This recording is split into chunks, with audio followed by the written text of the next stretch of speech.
Hi welcome to Telangana exams YouTube channel. మనకి 8 PM inspirational and motivational స్టోరీస్లో భాగంగా నేను ఒక కొటేషన్కి సంబంధించినటువంటి దాన్ని ఎలా మీ జీవితానికి అప్లై చేసుకోవాలని, ఇప్పటిదాకా మీరు ఎవరో సక్సెస్ స్టోరీలు మీరు విన్నారు. నేను కొటేషన్ చెప్తాను, ఆ కొటేషన్కి సంబంధించి ఎవరు చెప్పారు ఆ కొటేషన్ చెప్తాను, దాన్ని మీరు జీవితానికి ఎలా అప్లై చేసుకోవాలి, దాన్ని మేనిఫెస్టేషన్ ఎలా చేసుకోవాలన్నది నేను ఈ వీడియోలో చెప్తాను. కాబట్టి మీరు ఈ వీడియో మొత్తాన్ని కూడా కంపల్సరీగా లాస్ట్ వరకు చూడండి, మధ్యలో ఎక్కడ మిస్ కాకండి. అలాగే మిమ్మల్ని మీరు అన్వయించుకుంటూ అప్పుడు మీకు గ్యారంటీగా దీని ఒక ఫలితం అనేది దక్కుతుంది. ఇక పట్టుదలే జీవితానికి గెలుపు అని క్రిస్టిన్, ఒక స్పెషల్ ఎడ్యుకేషన్ టీచరు, తన జీవిత అనుభవాల నుంచి ఇచ్చినటువంటి ఒక కొటేషను, ఒక శక్తివంతమైనటువంటి కొటేషన్ ఇచ్చారు. అది చెప్తాను చూడండి. ప్రయత్నాలు ఆపేయడమే అసలైన ఓటమి అంటారు ఆయన. కష్టాలు కానీ ఇబ్బందులు కానీ తాత్కాలికం, కానీ వాటికి భయపడి లక్ష్య సాధన మీరు వదిలేశారంటే అది జీవితాంతం కూడా మీకు పశ్చాత్తాపం అనేది తప్పదు అని చెప్పేసి ఈయన క్రిస్టిన్ ఒక స్పెషల్ ఎడ్యుకేషన్ టీచర్ అయినటువంటి క్రిస్టిన్ చెప్తారు. అంటే ఈ కొటేషన్ జీవితంలో పట్టుదల, ధైర్యం, లక్ష్యాలను సాధించడానికి అవసరమైనటువంటి సంకల్పం గురించి వివరిస్తుంది మనకి. ఈ వాక్యాలు అనేవి కేవలం మాటలు మాత్రమే కాదు, జీవితంలో మనం ఎదుర్కొన్నటువంటి సవాళ్ళని అధిగమించడానికి ఒక దిశానిర్దేశాన్ని ఇస్తాయి అన్నమాట.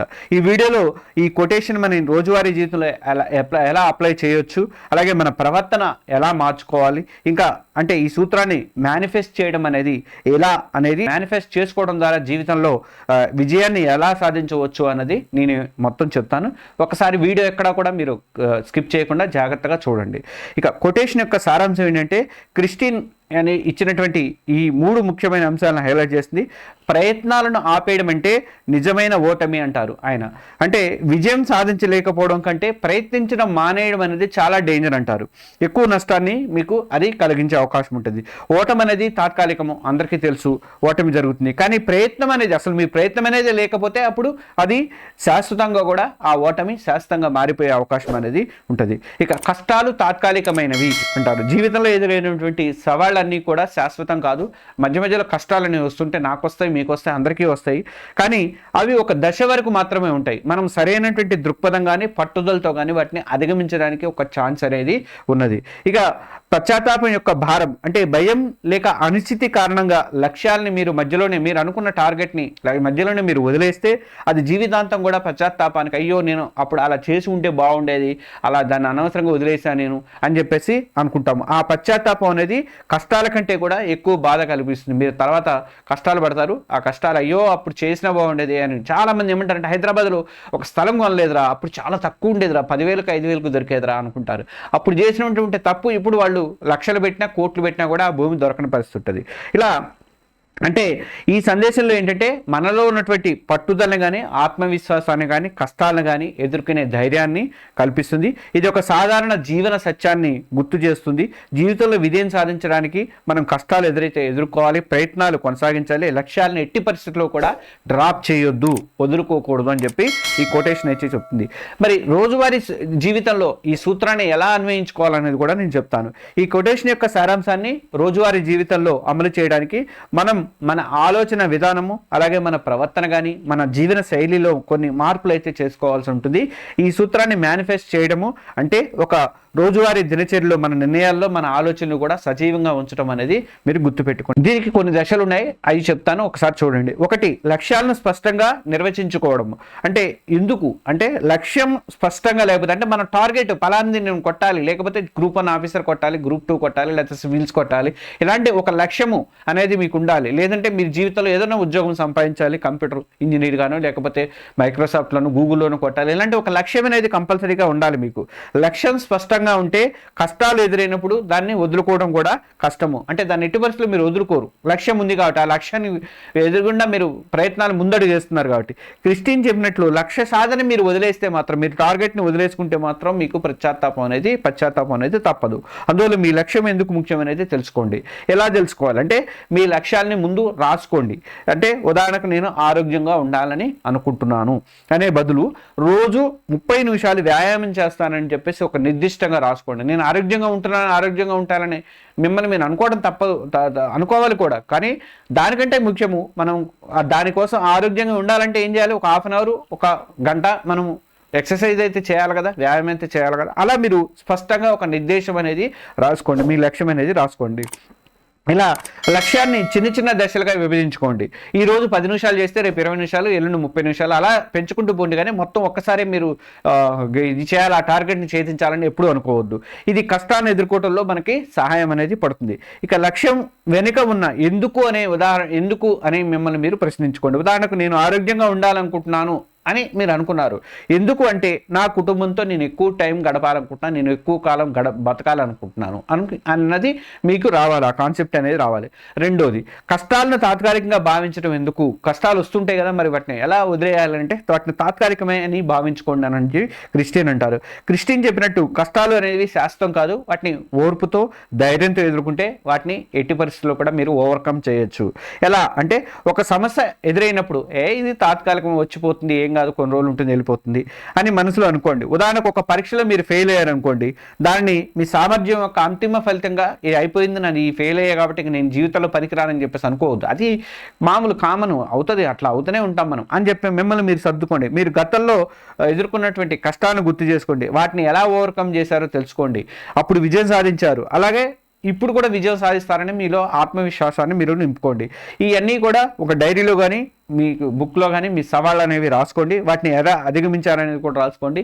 అప్పుడు మీకు మీ దృక్పథం అనేది మారిపోతుంది. ఇప్పుడు ఓడిపోయారు సరే, గెలిచినప్పుడు 10th క్లాసు పాస్ అయ్యారు, లేకపోతే ఇంకోటి ఏదో కొట్టారు, అవన్నీ రాసుకోండి. అవి రాసుకున్నప్పుడు అవి చూసినప్పుడు ఇది మామూలే అనిపిస్తుంటుంది.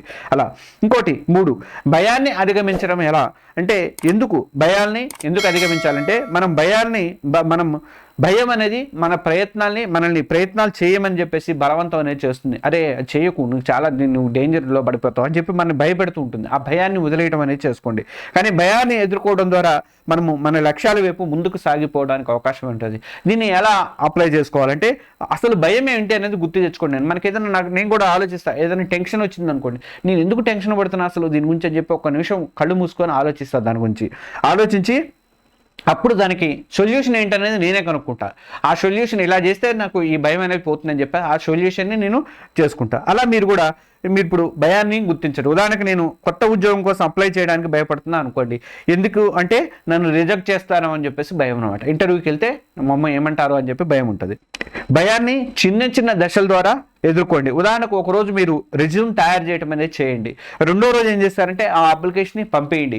3వ రోజు 4వ రోజు ఇంటర్వ్యూకి ఎలా సిద్ధం అవ్వాలని చెప్పేసి ప్రిపేర్ అవ్వండి. చిన్న చిన్న దశలుగా విభజించుకోండి. అలాగే ఇంకొకటి